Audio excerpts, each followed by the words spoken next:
Assalamualaikum warahmatullahi wabarakatuh. Sekarang hamba berada di Parlimen.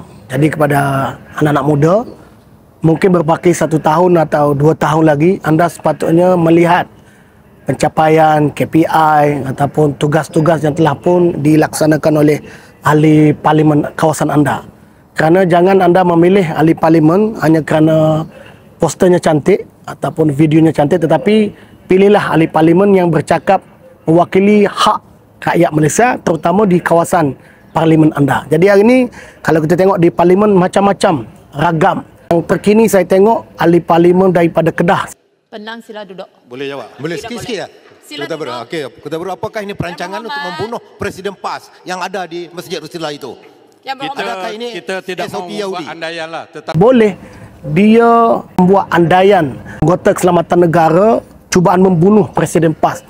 Ini adalah ahli parlimen yang tak sepatutnya diundi pada pilihan raya nanti. Dan sebelum ini dia terlibat dengan aksi untuk bergaduh, ajak bertumbuk. Jadi saya kira kepada pengundi kawasan tersebut, anda semak balik, mungkin anda boleh tidak bersetuju dengan Ambo ini, tetapi anda lihatlah adakah ahli parlimen yang anda hantar ke parlimen ini, di mana parlimen adalah otak negara. Tempat kita bincang tentang bajet, undang-undang, tetapi nampaknya hanyalah tempat untuk menjilat presidennya sahaja.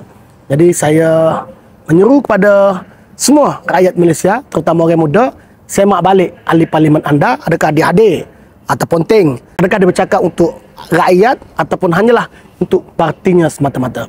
Anak muda perlu lihat peranan ahli parlimen anda. Yang berhormat Pendang. Yang berhormat Pendang, boleh keluar sekejap. Jangan kacau Dewan.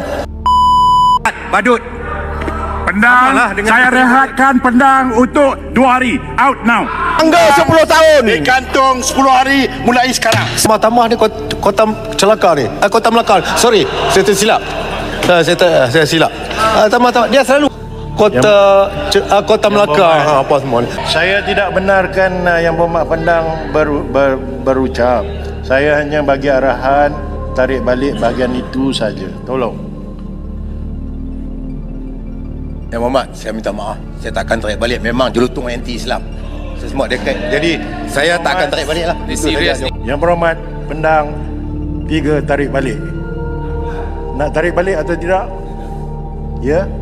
Tekan tu dan bercakap. Saya tak tarik balik.